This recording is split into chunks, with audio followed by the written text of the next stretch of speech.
श्री दत्तगुरूंच्या 24 गुरूंपैकी 19वे गुरु समुद्र. विशालता, सहनशीलता आणि संयमाचा अनंत धडा. दत्तगुरु प्रवास करत करत एके दिवशी समुद्राच्या किनारी पोहोचले.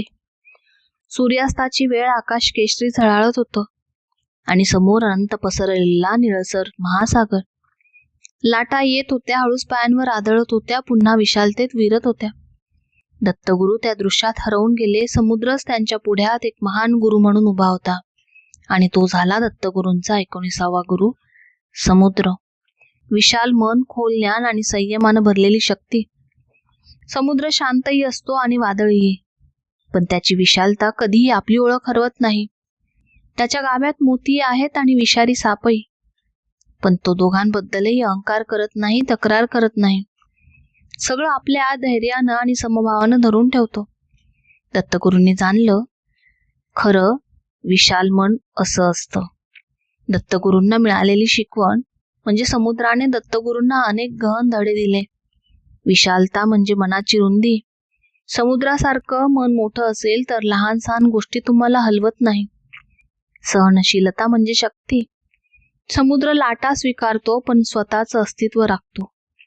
मनुष्यानेही परिस्थिती स्वीकारावी पण स्वतःला विसरू नये. खोलपणा तुमचं खरं मूल्य आहे. वरचं पाणी हलतं पण खोल समुद्र शांत असतो. मनुष्याचं बाहेरचं आयुष्य हलतं पण अंतरंग शांत असलं पाहिजे. मर्यादा समजणं हे ज्ञानाचं लक्षण. समुद्र किनारा ओलांडत नाही, मर्यादा पाळतो. मर्यादा ही अडचण नाही, ती संरक्षण आहे. संचितांबद्दल अभिमान नाही. मोती असूनही समुद्र अभिमान बाळगत नाही. ज्ञान असेल तर तेही नम्रतेत दिसतं. यातून धडा आपल्यासाठी, आपलं मन समुद्रासारखं असलं पाहिजे. विशाल, शांत, खोल आणि संयमी. मनाची पातळी छोटी असेल तर प्रत्येक लाट त्रास देते, पण मन विशाल असेल तर जगातील वादळी आपल्याला हलवू शकत नाही.